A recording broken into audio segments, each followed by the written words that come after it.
Mi hijo me echó de mi propia casa para vivir allí con su esposa y los padres de ella. Al día siguiente, hicieron una parrillada para celebrar mi partida. Nunca imaginaron que yo regresaría, acompañado del nuevo dueño de la propiedad. En ese instante, todas sus sonrisas se borraron de golpe. Antes de continuar, quiero pedirte algo importante. Si esta historia te está llegando al corazón, si sientes esa rabia e indignación que yo sentí, ayúdame a llegar a 1000 suscriptores. Suscríbete al canal y déjame un comentario diciéndome desde qué país me estás leyendo. Necesito saber que no estoy solo en esto, que hay gente que entiende lo que significa la familia, el respeto y la justicia. Sigamos juntos con esta historia. Me llamo Ramón Sebastián Soto, tengo 47 años y jamás pensé que llegaría a vivir algo así. Cuando uno cría a un hijo, lo hace con el corazón abierto, con la esperanza de que ese niño crezca y se convierta en un hombre de bien, alguien que valore el esfuerzo, el sacrificio, la familia. Pero a veces, la vida te da lecciones amargas que nunca pediste aprender. Todo comenzó hace 3 meses, cuando mi hijo Mateo y su esposa Valeria vinieron a hablar conmigo en la sala de mi casa. Sí, mi casa, la que compré con el sudor de mi frente durante más de 20 años de trabajo sin descanso. Se sentaron frente a mí, con esas caras serias, casi solemnes, como si fueran a darme una noticia importante, y vaya que lo era. «Papá, necesitamos hablar», dijo Mateo evitando mi mirada. Valeria, a su lado, tenía esa expresión que ya me resultaba familiar, una mezcla de impaciencia y desdén apenas disimulado. Desde que entró en nuestras vidas todo había cambiado, pero ese día las cosas alcanzaron un nivel que nunca imaginé posible. «Mira, papá», continuó Mateo claramente incómodo, «Valeria y yo hemos estado hablando y, bueno, la cosa es que necesitamos la casa, toda la casa». Me quedé mirándolo sin entender. ¿Necesitaban la casa? ¿Acaso no vivíamos ya todos bajo el mismo techo? ¿Qué más querían? «No te entiendo, hijo», respondí, sintiendo cómo un nudo comenzaba a formarse en mi estómago. Valeria suspiró con evidente fastidio, como si le molestara tener que explicar algo tan obvio. «Lo que Mateo intenta decir, Ramón», me soltó, sin siquiera llamarme suegro o mostrar el mínimo respeto, «es que mis padres necesitan un lugar donde vivir, y esta casa es suficientemente grande, así que hemos decidido que ellos se mudarán aquí, con nosotros». El mundo se detuvo por un segundo. Sus padres vendrían a vivir a mi casa. ¿Y yo qué? ¿Y yo?, pregunté, aunque una parte de mí ya intuía la respuesta que no quería escuchar. Mateo bajó la vista al suelo. Valeria, en cambio, me miró directo a los ojos con una frialdad que me heló la sangre. «Tú tendrás que buscar otro lugar, Ramón. Mis padres nos van a ayudar mucho con los gastos, con el cuidado de la casa, y francamente», hizo una pausa deliberada, «necesitamos privacidad. Somos una familia joven, tenemos planes, y bueno, tú ya cumpliste tu etapa como padre. Es hora de que sigas adelante con tu vida». No podía creerlo. Mi propio hijo, el niño que cargué en mis brazos cuando apenas era un bebé, al que alimenté, vestí, eduqué y apoyé en cada momento de su vida, estaba allí sentado, dejando que su esposa me echara de mi propia casa como si fuera un mueble viejo que ya no servía. «Mateo», dije, buscando sus ojos, «¿es en serio? ¿Vas a permitir esto?». Él apenas levantó la mirada, con expresión culpable pero sin valor para contradecir a su esposa. «Papá, entiende, es lo mejor para todos. Valeria tiene razón, la casa es grande, sus padres realmente necesitan ayuda, y tú puedes rentar un departamento pequeño, algo más cómodo para una sola persona». Me quedé mudo. Las palabras se me atragantaban. Quería gritar, preguntarle cómo era posible que hubiera olvidado todo lo que hice por él, pero algo en su mirada me decía que ya no era el mismo Mateo que yo conocía. Ese hombre frente a mí era un extraño. Antes de que pudiera reaccionar, antes de poder siquiera procesar la magnitud de esa traición, ya tenían todo planeado. En menos de una semana me vi empacando mis cosas en cajas, mientras Valeria supervisaba con brazos cruzados, asegurándose de que no me llevara nada que no fuera mío. como si algo en esa casa no fuera mío por derecho propio. Y lo peor de todo, llegó 2 días después de que me fui. Mientras yo estaba instalándome en un pequeño cuarto, rentado al otro lado de la ciudad, tratando de asimilar lo que acababa de pasar, ellos organizaron una parrillada, una celebración. Escuché por un vecino que toda la familia de Valeria estuvo allí, incluidos sus padres, que ya se habían mudado a mi casa, ocupando mi espacio, durmiendo bajo mi techo. Reían, comían, brindaban. Y yo, el hombre que construyó ese hogar piedra por piedra, estaba desterrado, olvidado, como si nunca hubiera existido. Pero lo que ellos no sabían, lo que ninguno de ellos siquiera sospechaba, es que esa casa tenía dueño, y ese dueño era yo, y muy pronto iban a descubrir el error más grande de sus vidas. Para entender completamente lo que significó esa traición, necesito que conozcas mi historia, necesito que sepas quién soy realmente y todo lo que tuve que atravesar para construir lo que ellos me arrebataron en un abrir y cerrar de ojos. Nací en un pueblo pequeño del estado de Guanajuato, en una familia humilde donde el dinero apenas alcanzaba para comer. Mi padre era jornalero y mi madre lavaba ropa ajena para ayudar con los gastos. Desde los 12 años tuve que trabajar en el campo, bajo el sol ardiente para ayudar en casa. La escuela quedó atrás cuando apenas terminé la primaria. No hubo opción. La supervivencia era lo primero. A los 18 años tomé la decisión más difícil de mi vida, migrar a la Ciudad de México. Llegué sin nada más que una maleta con 2 mudas de ropa y el nombre de un primo lejano que supuestamente podía ayudarme a conseguir trabajo. Dormí en su sofá durante 3 meses, trabajando en lo que fuera, cargando bultos en mercados, lavando autos, haciendo reparaciones menores. Cada peso contaba. Con el tiempo conseguí trabajo estable en una fábrica de muebles. El sueldo no era gran cosa, pero era constante. Aprendí el oficio de carpintero. Me volví bueno con las manos y empecé a ganar un poco más. Rentaba un cuarto diminuto en una vecindad, comía lo mínimo necesario y cada centavo que sobraba lo guardaba religiosamente.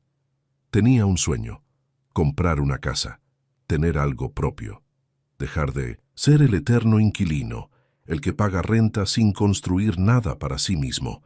Quería echar raíces, tener un lugar al que pudiera llamar hogar de verdad. Y entonces conocí a Lucía. Ella trabajaba en una tienda de tela cerca de la fábrica. Era dulce, trabajadora, con esa risa que iluminaba cualquier habitación. Nos enamoramos rápido. A los 6 meses ya estábamos casados en una ceremonia sencilla, con apenas 10 invitados y una comida modesta. Pero éramos felices, teníamos planes, íbamos a construir algo juntos. Lucía compartía mi sueño de la casa propia. Ella también venía de familia humilde y entendía perfectamente lo que significaba tener algo seguro, algo que nadie pudiera quitarte. Así que trabajamos en equipo.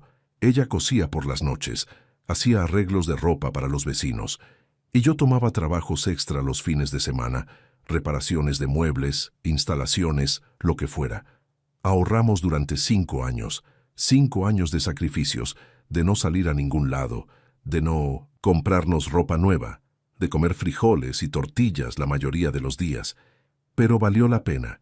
Cuando finalmente juntamos el enganche para una casa en una colonia modesta de la ciudad, lloré. Lloré como no lo había hecho desde que era niño. Esa casa de 2 plantas, pequeña pero digna, con un patio trasero y 3 habitaciones, era la materialización de años de esfuerzo, de madrugadas, de dolores de espalda, de manos callosas. Firmé la escritura con manos temblorosas. A mi nombre: Ramón Sebastián Soto, propietario. 1 año después nació Mateo, nuestro único hijo, la alegría más grande de nuestras vidas. Lucía dejó de trabajar fuera de casa para dedicarse a él completamente, y yo me esforcé el doble para sostener a la familia. Tomé turnos nocturnos, trabajos los domingos, cualquier cosa para que a mi hijo no le faltara nada. Mateo creció en esa casa, dio sus primeros pasos en el patio, aprendió a andar en bicicleta en la calle de enfrente. Celebramos cada cumpleaños, cada Navidad, cada logro escolar entre esas paredes. Esa casa era más que ladrillos y cemento. Era nuestra historia, nuestros recuerdos, nuestro esfuerzo hecho realidad. Pero cuando Mateo tenía apenas 11 años, la tragedia golpeó nuestra puerta. Lucía comenzó a sentirse mal, cansancio constante, dolores que no se iban. Al principio pensamos que era estrés, exceso de trabajo doméstico, pero los síntomas empeoraron. Cuando finalmente fuimos al hospital, el diagnóstico nos destrozó. Cáncer de páncreas, etapa avanzada. Luchamos. Dios sabe que luchamos con todo lo que teníamos. Vendí mi camioneta, empeñé herramientas, pedí préstamos que todavía estuve pagando durante años, pero el cáncer no perdona. Ni el dinero ni las oraciones fueron suficientes. Lucía murió 6 meses después del diagnóstico. Tenía apenas 36 años. Me quedé solo con Mateo, un niño de 11 años que acababa de perder a su madre, y un padre destrozado que apenas sabía cómo seguir adelante. Pero no tenía opción. Tenía que ser fuerte por él. Tenía que ser padre y madre a la vez. Así que seguí trabajando. Me levanté cada mañana aunque el corazón me pesara como piedra. Preparaba el desayuno de Mateo, lo llevaba a la escuela, iba a trabajar doble turno cuando podía, regresaba a casa para ayudarlo con la tarea, preparar la cena, lavar la ropa. No había descanso, no había tiempo para el duelo propio. Pero lo hice, lo saqué adelante. Mateo terminó la preparatoria, entró a la universidad. Algo que yo nunca pude hacer. Le pagué cada semestre trabajando turnos extras. Cada libro, cada material, cada gasto salió de mi bolsillo y de mi esfuerzo.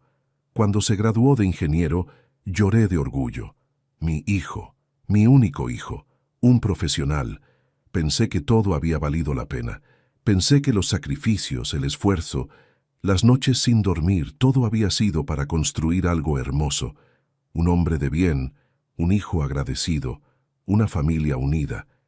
Qué equivocado estaba, porque ese hijo que yo crié, ese hombre que llegó a ser, gracias a mi esfuerzo, estaba a punto de convertirse en mi peor decepción. Y todo comenzó el día que trajo a Valeria a casa. Valeria entró en nuestras vidas como un huracán silencioso. Al principio, todo parecía normal. Mateo llevaba meses hablándome de ella, una chica que conoció en su trabajo, inteligente, bonita, ambiciosa. Yo estaba feliz por él. Después de la muerte de Lucía, había dedicado tanto tiempo al trabajo y a sacarlo adelante que apenas había tenido vida social propia. Ver a mi hijo, enamorado, me llenaba de esperanza. Pensé que finalmente él también construiría su propia familia, su propia historia de amor. La primera vez que la traje a cenar a casa, todo fue cordial. Valeria sonreía, me llamaba señor Soto, con respeto, elogiaba la comida que preparé. Era educada, conversadora, y Mateo la miraba con esos ojos brillantes del enamoramiento genuino. Me cayó bien, o al menos me cayó bien la versión de ella que quiso mostrarme ese día. Durante los primeros meses las visitas fueron regulares. Valeria venía a cenar, se quedaba a ver televisión con nosotros, y yo comenzaba a verla como parte de la familia. Mateo estaba radiante. Incluso yo, que había vivido tantos años enfocado únicamente en el trabajo y en él, empezaba a sentir que tal vez podía relajarme un poco. Mi hijo estaba encaminado, tenía un buen trabajo como ingeniero, una novia estable. Todo parecía ir bien. Pero las cosas empezaron a cambiar sutilmente después de que se casaron. La boda fue sencilla, nada ostentoso. Yo aporté lo que pude para ayudarlos, aunque Valeria dejó muy claro que sus padres, don Héctor y doña Miriam, pagarían la mayor parte. Recuerdo haberlos conocido ese día. Don Héctor era un hombre de negocios, dueño de una ferretería medianamente exitosa. Doña Miriam, una mujer de gestos estudiados y sonrisa forzada. Ambos me miraron con cierta condescendencia cuando Mateo les presentó como mi papá, el carpintero. No les hice mucho caso. Estaba acostumbrado a que la gente me viera por mi trabajo manual, como si eso me hiciera menos. Pero yo sabía quién era y lo que había logrado con mis propias manos. Después de la boda, Mateo y Valeria se mudaron a mi casa. Temporalmente, dijeron, solo hasta que juntaran para el enganche de su propio lugar. Yo estuve de acuerdo sin pensarlo 2 veces. Era mi hijo. Mi casa era su casa. ¿Qué padre no ayudaría? Los primeros 2 meses fueron relativamente normales. Yo trataba de darle su espacio, de no ser el suegro entrometido. Cenábamos juntos algunas noches, cada quien en lo suyo el resto del tiempo. Yo seguía trabajando mis turnos en la fábrica y haciendo trabajos extra los fines de semana, pero poco a poco empecé a notar cambios pequeños que, en retrospectiva, eran señales de lo que vendría. Valeria comenzó a hacer comentarios sutiles, comentarios que parecían inocentes, pero que escondían un veneno calculado. «Ay, Ramón, ¿otra vez dejaste tus herramientas en el patio? Es que se ve tan descuidado», decía con tono dulce, pero con ojos críticos. «¿No crees que esta casa necesita una remodelación? Está un poco anticuada, ¿no? Mis papás acaban de renovar toda su cocina. Quedó hermosa», comentaba mientras desayunábamos. «Mateo, mi amor, deberíamos pensar en hacer cambios aquí. Esta sala está muy oscura y esos muebles, bueno, ya tienen su tiempo», decía justo frente a mí, como si yo no estuviera presente. Al principio intenté tomarlo con calma. Eran simples comentarios, nada grave. Pero con el tiempo, las indirectas se volvieron más directas. Un día llegué cansado del trabajo, con la ropa sucia de aserrín y polvo. Había sido un día especialmente pesado. Me serví un vaso de agua en la cocina y Valeria entró con cara de desagrado. «Ramón, ¿podrías cambiarte antes de andar por la casa? Es que ensucias todo», me dijo sin siquiera saludar. Me quedé viendo mi ropa. Sí, estaba sucia, pero era mi casa. Había llegado después de trabajar 10 horas, y ella me pedía que me cambiara como si fuera un visitante indeseado. «Que es solo un momento, Valeria. Voy directo a mi cuarto», respondí tratando de mantener la calma. «Es que no entiendes», insistió. «Estoy tratando de mantener la casa limpia. Mateo y yo tenemos invitados seguido, y da mala impresión que todo esté lleno de polvo y tierra». «¿Invitados? ¿En mi casa? ¿Y yo era el problema por llegar sucio de trabajar?» Comencé a sentir que algo estaba mal, que mi lugar en esa casa, mi propia casa, estaba siendo cuestionado. Los comentarios continuaron. Valeria se quejaba de que hacía ruido muy temprano cuando me preparaba para ir al trabajo. Se molestaba si dejaba algo fuera de lugar. Empezó a reorganizar la casa sin preguntarme, moviendo mis cosas, tirando objetos que para ella eran basura vieja, pero que para mí tenían valor sentimental. Y Mateo no decía nada. Simplemente asentía cuando ella hablaba, evitaba mi mirada cuando yo buscaba su apoyo. Mi hijo, el hombre que crié, se había convertido en un espectador silencioso de mi propia humillación. Un sábado por la tarde estaba reparando una silla en el patio. Algo que siempre había hecho, era mi oficio, mi terapia. Cuando escuché voces en la sala. Valeria estaba con sus padres. Reconocí la voz de don Héctor. «Esta casa está bien ubicada», decía. «Con algunas remodelaciones podría valer mucho más». «Sí, papá», respondió Valeria. «Eso le he dicho a Mateo. Pero mientras Ramón esté aquí, es difícil hacer cambios reales. No entiende de estas cosas». Mi sangre hirvió. ¿Estaban hablando de remodelar mi casa? ¿De hacer cambios como si yo no existiera? ¿Como si mi opinión no importara? Entré a la sala y los tres se quedaron callados de golpe. Sabían que había escuchado. «¿Necesitan algo?», pregunté, tratando de mantener la compostura. Don Héctor se aclaró la garganta incómodo.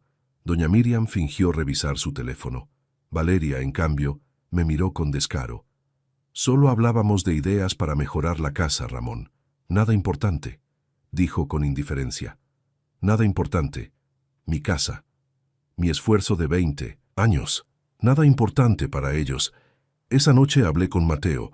Le pregunté directamente qué estaba pasando, por qué permitía que Valeria y sus padres hablaran así de mi casa, de mi espacio. «Papá, no es para tanto», me respondió quitándole importancia. «Solo son comentarios. Valeria tiene buenas ideas, eso es todo. No te lo tomes personal». Que no me lo tomara personal. ¿Cómo no tomármelo personal cuando sentía que me estaban desplazando de mi propio hogar? Pero lo peor aún estaba por venir, porque esos comentarios sutiles, esas indirectas envenenadas, solo eran el preludio de la humillación más grande de mi vida. Todo explotó un domingo por la tarde, un domingo que nunca olvidaré. Yo había salido temprano a hacer un trabajo de carpintería. Cuando regresé cerca de las 5 de la tarde, sucio y cansado, encontré un panorama que me heló el alma.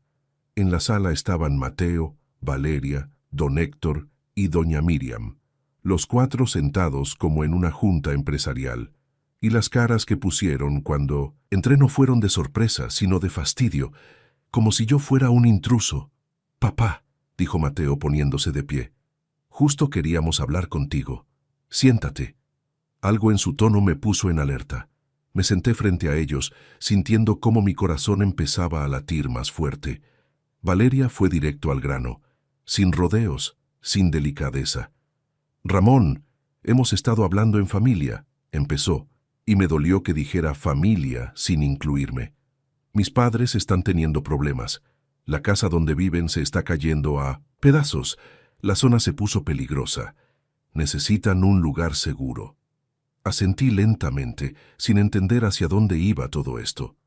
«Esta casa es grande», continuó Valeria. «Tiene 3 habitaciones, 2 baños, un patio enorme. Es perfecta para una familia completa. Mis padres se van a mudar aquí con nosotros». El mundo se detuvo. «¿Perdón?», fue lo único que atiné a decir. Don Héctor tomó la palabra como si él fuera el patriarca de mi familia. «Mire, Ramón, entendemos que usted ha vivido aquí muchos años, pero Mateo ya es un hombre casado, con responsabilidades. Necesitan privacidad, necesitan construir su vida sin incomodidades». «¿Incomodidades? ¿Yo era una incomodidad en mi propia casa?» «Y además», agregó doña Miriam con tono condescendiente, «para un hombre solo como usted, esta casa es demasiado grande. Sería más práctico que tuviera algo más pequeño, más fácil de mantener». Me quedé mirándolos a todos. Don Héctor con su traje de domingo, doña Miriam con sus uñas perfectas, Valeria con esa sonrisa victoriosa, y Mateo con la mirada clavada en el piso. «Mateo», dije con voz temblorosa, «¿tú estás de acuerdo con esto?» Silencio. «Mateo, te estoy hablando. ¿Vas a dejar que me echen de mi propia casa?» Finalmente levantó la vista, y lo que vi en sus ojos me rompió el corazón. No había duda, no había conflicto. Ya había tomado la decisión. «Papá, es lo mejor. Tú trabajas todo el día, casi no estás aquí. Nosotros necesitamos el espacio.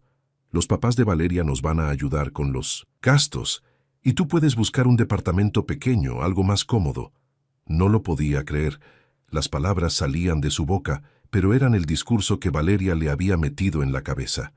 «Esta es mi casa, Mateo», dije levantándome. «Yo la compré, yo pagué cada ladrillo.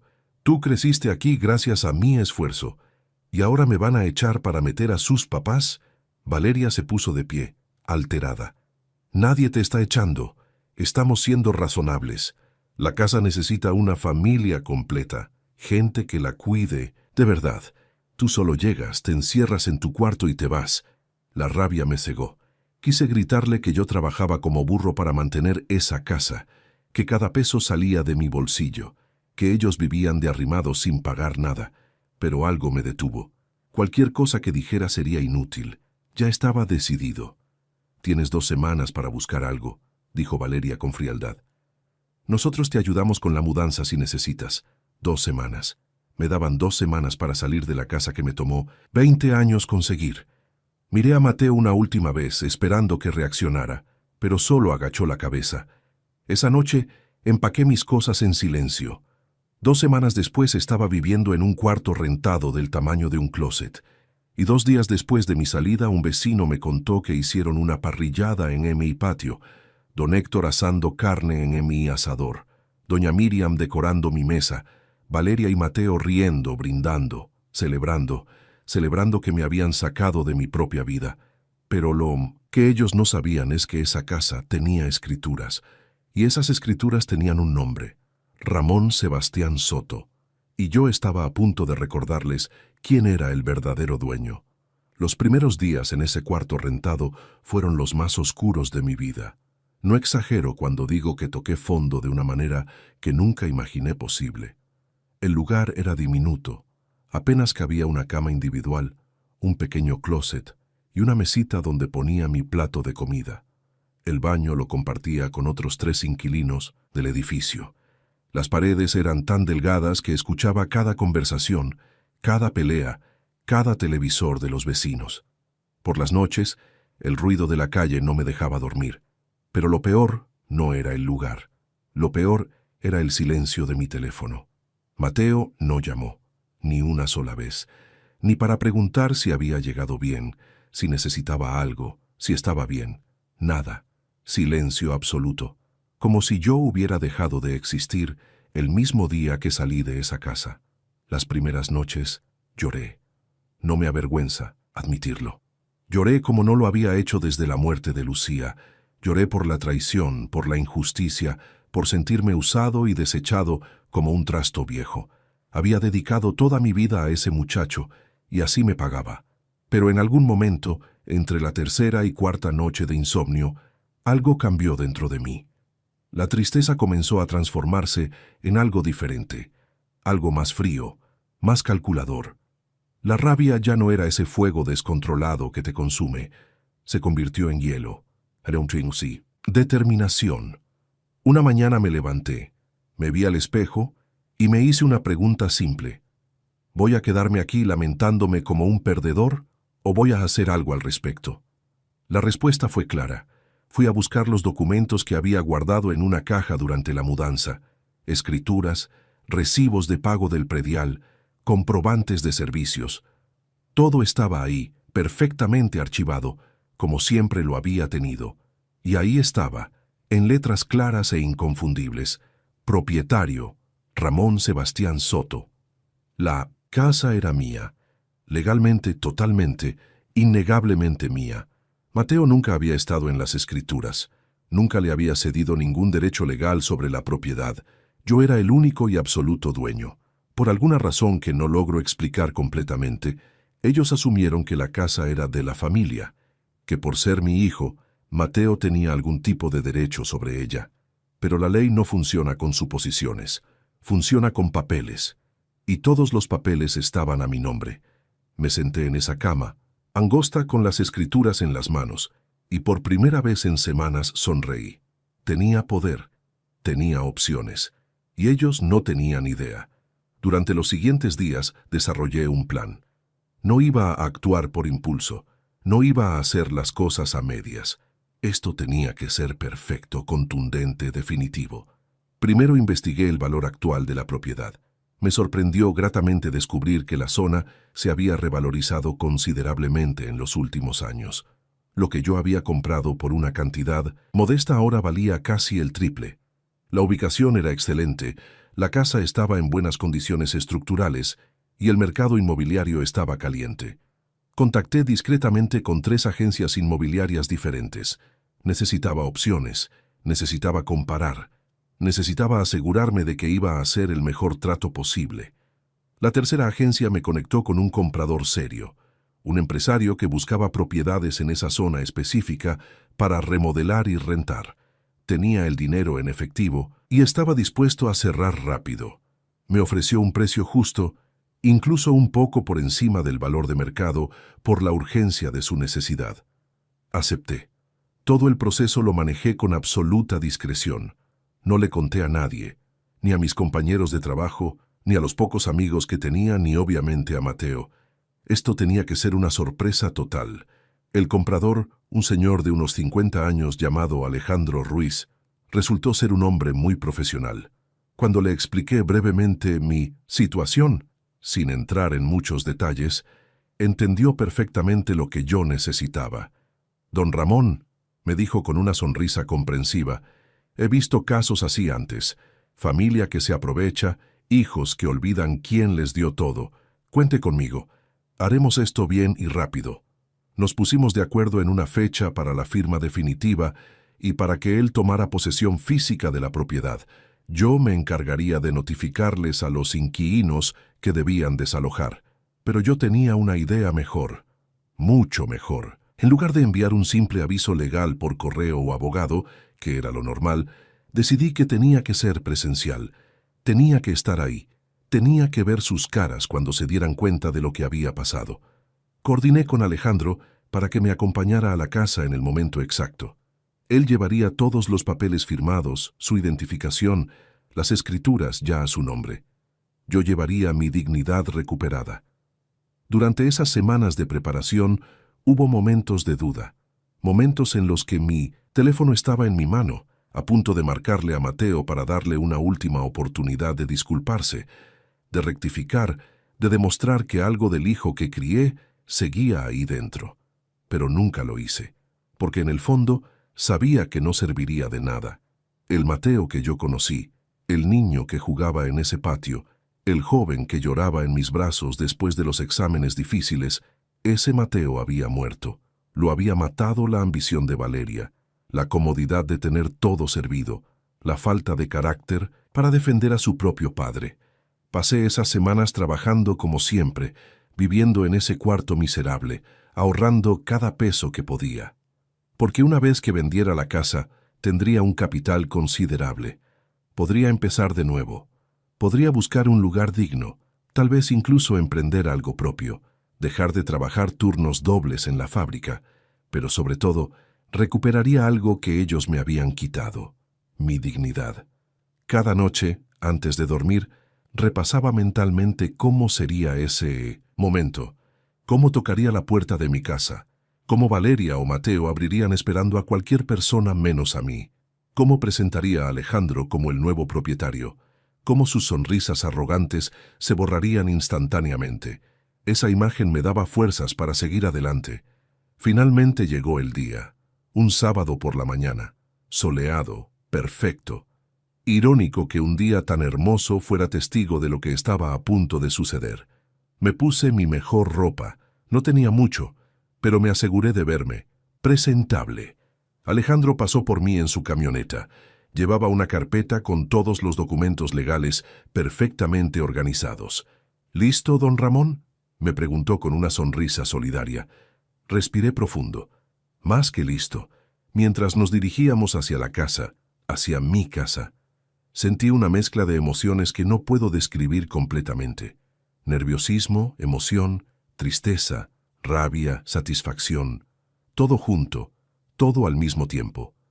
Pero sobre todas esas emociones, había una que predominaba: justicia.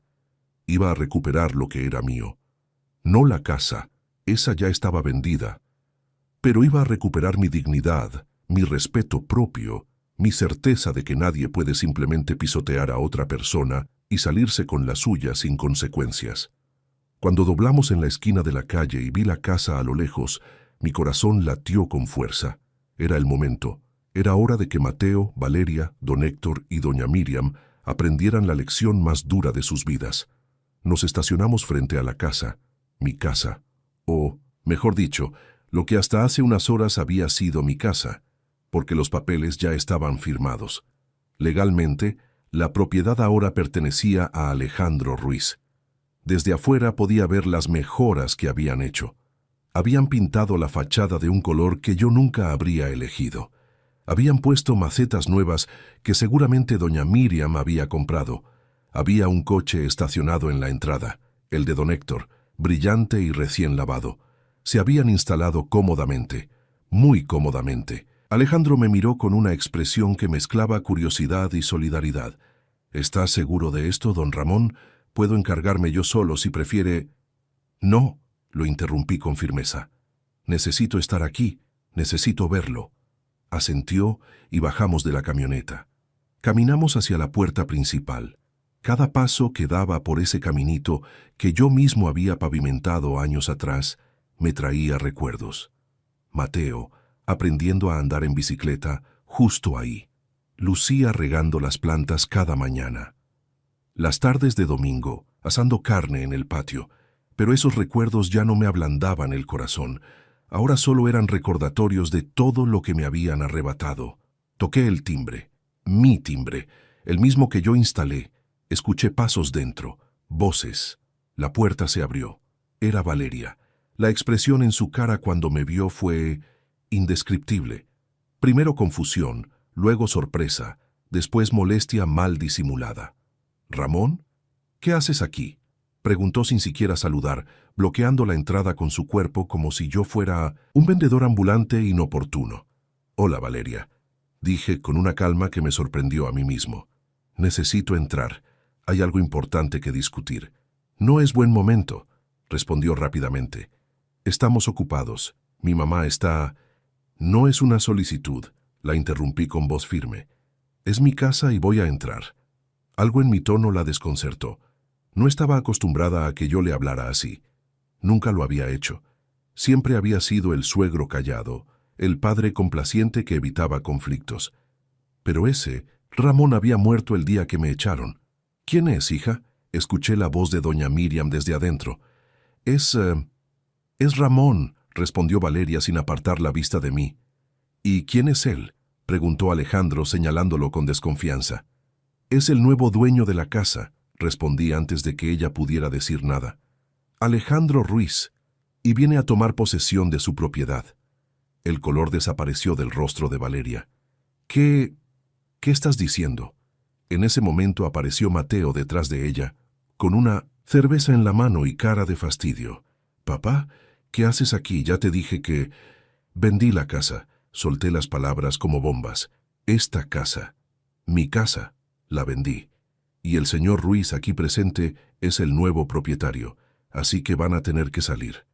Silencio total, un silencio tan pesado que podía sentirse físicamente.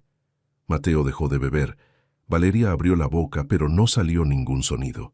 Desde adentro escuché cómo don Héctor preguntaba qué pasaba. Estás bromeando», murmuró Valeria. Finalmente. Alejandro sacó la carpeta con los documentos y la abrió, mostrando las escrituras firmadas, los papeles del notario, todo perfectamente legal. «No es broma, señora. Soy el nuevo propietario legítimo de esta propiedad. Aquí están todos los documentos que lo acreditan. La compra se realizó hace 3 días y hoy vengo a tomar posesión». Don Héctor apareció en la entrada, seguido de doña Miriam. Ambos miraban la escena sin entender completamente qué estaba pasando. «¿De qué hablan? ¿Qué es esto?», exigió don Héctor con su tono autoritario habitual. «Lo que escucharon», respondí mirándolo directo a los ojos. «Vendí mi casa, la casa que ustedes ocuparon después de echarme como si fuera basura, la casa donde pensaban vivir cómodamente a costa mía». «Eso es imposible», gritó Valeria recuperando la voz. «Mateo vive aquí, es su casa. No puedes venderla así como así». «¿La casa de Mateo?», repetí con una risa amarga. «Mateo nunca ha sido dueño de esta casa. Nunca estuvo en las escrituras. Esta propiedad siempre ha estado a mi nombre, Ramón Sebastián Soto, y como único propietario legal tenía todo el derecho de venderla cuando quisiera». Mateo estaba pálido. Finalmente parecía entender la magnitud de lo que acababa de pasar. «Papá, espera, no puedes hacer esto». «¿No puedo?». Mi voz subió de volumen. «¿Yo no puedo? Como ustedes no podían echarme de mi propia casa, como tú no podías defender a tu padre cuando tu esposa y sus padres me humillaban, o no podían celebrar con un maldito asado el día que me fui». Valeria intentó recuperar el control. «Esto es ilegal. Vamos a demandarte. No puedes dejarnos en la calle así». Alejandro intervino con voz profesional y tranquila. «Señora, todo está perfectamente legal. Aquí tiene las escrituras, el certificado del notario, los recibos de pago. Don Ramón era el único propietario registrado y tenía todo el derecho de vender. Si ustedes vivían aquí sin ningún contrato de arrendamiento o acuerdo legal escrito, técnicamente eran ocupantes sin derechos sobre la propiedad». «Pero es su hijo», gritó doña Miriam histérica. «No puede hacerle esto a su propio hijo». La miré con todo el desprecio que sentía. «Mi hijo me hizo algo peor. Me quitó mi hogar, mi dignidad, mi lugar en esta familia. Y ustedes», los señalé a todos, «ustedes celebraron, brindaron, rieron, mientras yo dormía en un cuarto miserable preguntándome dónde me había equivocado como padre. Las lágrimas amenazaban con salir, pero las contuve. No iba a darles el gusto de verme llorar». «Tienen 72 horas para desalojar», continuó Alejandro. Es lo que marca la ley en estos casos. Pueden llevarse sus pertenencias personales, pero todo lo que sea parte de la estructura de la casa se queda.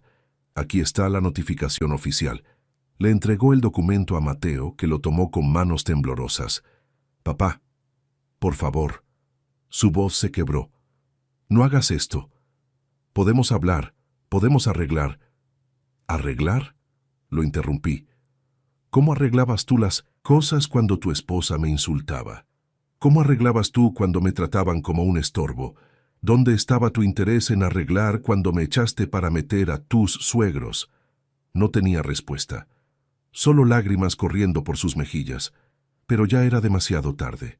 Don Héctor intentó un último recurso, su orgullo herido buscando recuperar control. Esto no se va a quedar así. Tengo contactos abogados. Vas a... Haga lo que quiera, lo corté. Todo está legal. Pregúntele a sus abogados. Y, cuando lo haga, explíqueles cómo echaron al dueño legítimo de su propia casa para instalarse ustedes. A ver qué le dicen. Me di la vuelta para irme. Alejandro me siguió. Pero antes de llegar a la camioneta, la voz de Mateo me detuvo. «Papá, lo siento. Perdóname, por favor». Me giré lentamente. Lo vi ahí, destruido, llorando como no lo hacía desde que era niño. Y una parte de mí, esa parte que todavía lo amaba a pesar de todo, quiso correr hacia él y abrazarlo. Pero la parte más fuerte, la parte que había aprendido a valorarse, a no dejarse pisotear, esa parte habló más alto. «Yo también lo siento, Mateo. Siento que olvidaras quién te crió. Siento que valores más a tu esposa y a tus suegros que a tu propio padre. Y siento que tengas que aprender esta lección de esta manera». Subí a la camioneta. Alejandro arrancó, y mientras nos alejábamos, pude ver en el espejo retrovisor cómo los cuatro se quedaban parados en la entrada de lo que ya no era su casa, con sus sueños y su arrogancia destrozados. La sonrisa había desaparecido de sus rostros, para siempre. Las siguientes semanas fueron un torbellino. Alejandro cumplió su palabra y les dio las 72 horas legales para desalojar. Según me contó después, el proceso fue caótico. Valeria intentó negociar, llorar, amenazar. Don Héctor llegó con un abogado que, después de revisar los papeles, le confirmó que no tenían ningún caso. Mateo llamó a mi teléfono 47 veces en 3 días. Dejó mensajes de voz suplicando, llorando, pidiendo perdón. Los escuché todos, cada uno, pero no le regresé ni una sola llamada. 3 días después, la casa quedó vacía. Alejandro cambió las cerraduras y comenzó la remodelación. Me invitó a verla una vez más antes de los trabajos. Caminé por esas habitaciones que conocía de memoria, la sala donde Mateo daba sus primeros pasos, la cocina donde Lucía preparaba la cena, el cuarto donde mi hijo creció. Pero no sentí nostalgia, sentí liberación. Venderla no fue venganza, fue justicia. Fue recuperar mi dignidad. Fue demostrarle a todos que las acciones tienen consecuencias. Con el dinero de la venta me compré un departamento pequeño pero moderno en una zona tranquila, solo para mí, sin recuerdos dolorosos. Un nuevo comienzo. También aparté una cantidad considerable para mi retiro. Reduje mis horas en la fábrica a un horario normal y comencé a disfrutar algo que no había tenido en décadas: tiempo libre. Empecé a frecuentar un café cerca de mi nuevo departamento. Conocí gente nueva, personas que me valoraban por quien era. Incluso comencé a salir con una señora viuda de mi edad, Marta, que había pasado por experiencias similares. La vida podía empezar de nuevo a los 47 años. Mateo siguió intentando contactarme durante meses. Mensajes, llamadas, incluso apareció un día en la fábrica. Lo vi desde lejos. Se veía demacrado, más delgado, con ojeras profundas, pero no me acerqué. Eventualmente, los intentos disminuyeron. Los mensajes se espaciaron, las llamadas cesaron. Un año después, me enteré por un antiguo vecino que Mateo y Valeria se habían separado. La presión de perder la casa, de tener que rentar un lugar pequeño junto con los padres de ella, había destrozado la relación. Los suegros culpaban a Mateo. Valeria culpaba a Mateo por no haber asegurado la propiedad. La ironía era perfecta. Se destruyeron entre ellos mismos. Don Héctor tuvo que cerrar su ferretería por problemas financieros. Sin la casa que esperaban, todo se vino abajo. ¿Sentí satisfacción? Sí, pero más que eso, sentí confirmación de que hice lo correcto. Las personas que te traicionan eventualmente pagan el precio. Hace 2 meses, Mateo apareció en el café donde suelo desayunar. No sé cómo me encontró, pero ahí estaba. Solo, con ropa gastada, con la mirada de alguien que ha tocado fondo. Se sentó frente a mí sin pedir permiso. «Papá», dijo con voz ronca, «tenías razón, en todo». No respondí, solo lo miré. Perdí todo, a Valeria, la casa, mi dignidad. Y lo peor es que perdí lo único que realmente importaba, a ti. Las lágrimas corrían por su rostro. Esta vez eran lágrimas de genuino arrepentimiento. No espero que me perdones. Solo necesitaba que supieras que entiendo. Entiendo lo que te hice, lo que permití que te hicieran, y lo siento más de lo que las palabras pueden expresar. Tomé un sorbo de mi café. Dejé que el silencio se extendiera. Finalmente hablé. «Mateo, me quitaste mi casa». Pero lo que dolió no fue eso.